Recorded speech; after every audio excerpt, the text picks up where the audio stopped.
Assalamualaikum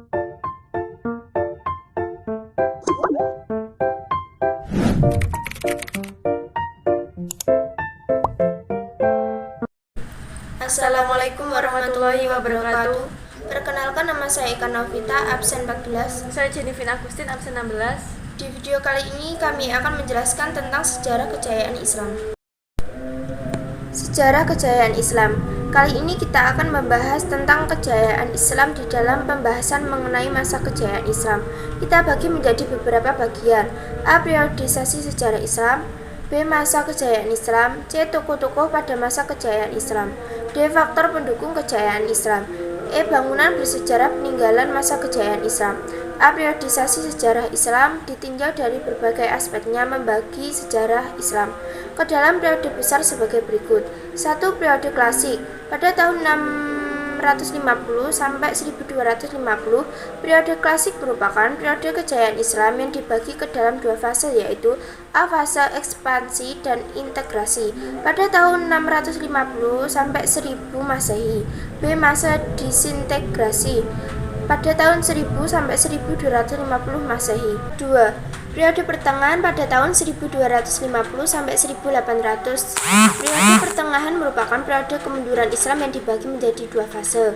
A. Fase kemunduran pada tahun 1250 sampai 1500 Masehi. B. Fase munculnya ketiga kerajaan besar pada tahun 1500 sampai 1800. 3. Periode modern pada tahun 1800 sampai dan seterusnya.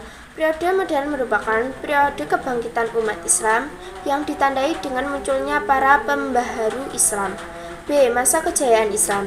Masa kejayaan Islam terjadi pada tahun 650 sampai 1250 Masehi. Periode ini disebut periode klasik. Pada kurun waktu itu terdapat dua kerajaan besar, yaitu kerajaan satu Daulah Bani Umayyah, dua Daulah Bani Abbasiyah. Pertama, pada masa pemerintahan Daulah Bani Umayyah, kejayaan Islam ditandai dengan meluasnya wilayah kekuasaan Islam dan berdirinya bangunan-bangunan sebagai pusat dakwah Islam.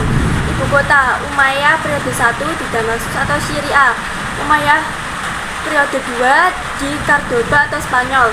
Nama dinasti ini dirujuk Umayyah bin Abbad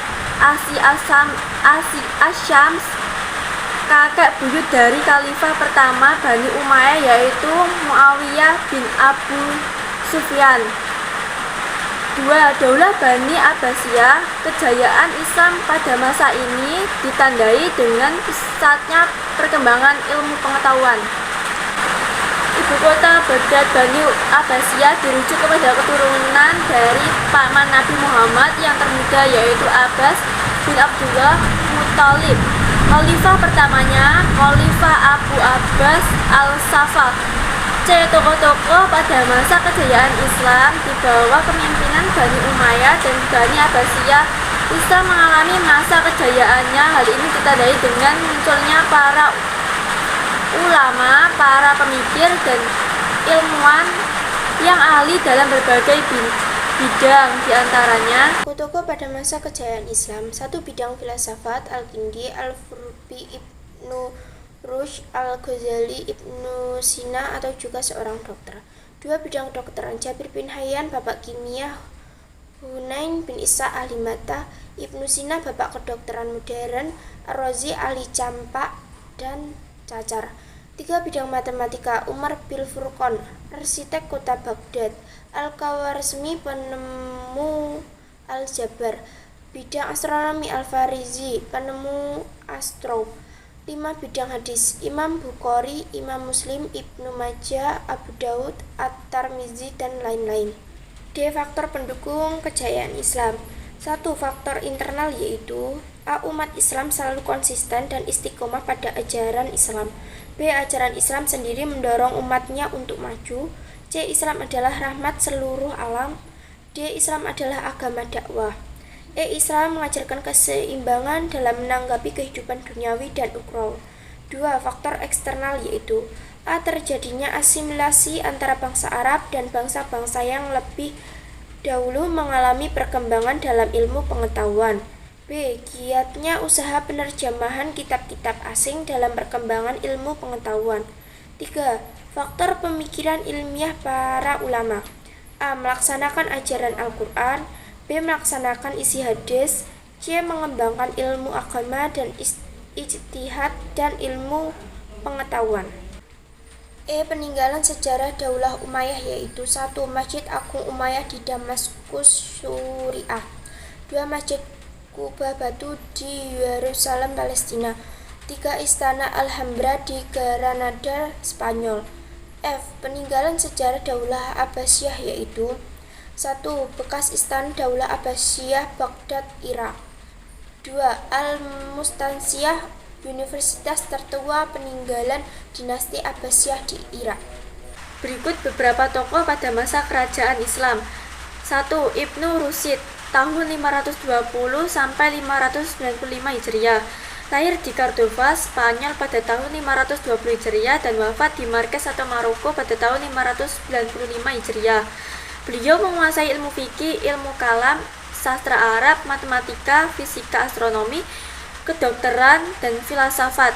Karya-karya beliau antara lain kitab Bidayat Al-Mujahid, kitab yang membahas tentang fikih. Kedua, Al-Ghazali pada tahun 450 sampai 505 Hijriah.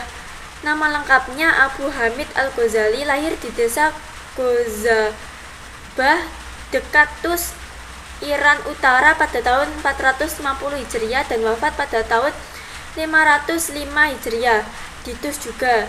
Beliau dididik dalam keluarga dan guru yang zuhud atau hidup sederhana dan tidak tamak terhadap duniawi.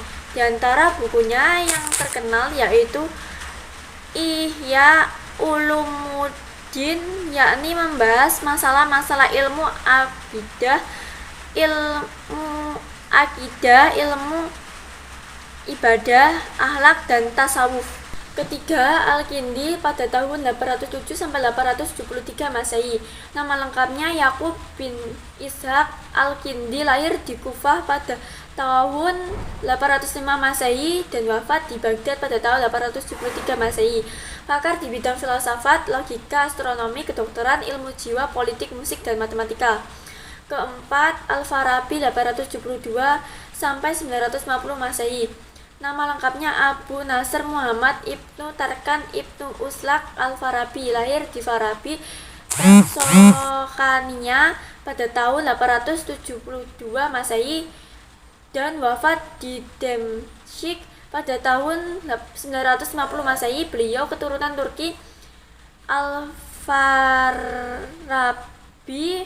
menekuni berbagai bidang ilmu pengetahuan antara lain logika, musik, kemiliteran, metafisika, ilmu alam, teologi, dan astronomi. Di antara karya ilmiahnya yang terkenal berjudul Ar-Rayu Ahlal Al-Madinah wa Al-Fadilah atau pemikiran tentang penduduk negara utama.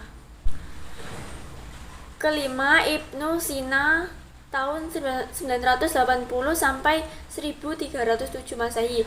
Nama lengkapnya Abu Ali Al-Husain bin Abdullah Ibnu Sima, lahir di desa Afsebna dekat Bukhara, wafat dan dimakamkan di Hamazan.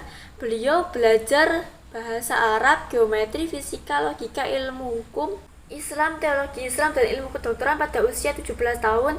Ia terkenal dan dipanggil untuk mengobati Pangeran Samani Nuh bin Masyur. Beliau menulis lebih dari 200 buku dan diantara karyanya yang terkenal berjudul Al-Hanun fi At-Tib, yaitu ensiklopedia tentang ilmu kedokteran, dan Al-Shifa, ensiklopedia tentang filsafat dan ilmu pengetahuan. Terima kasih.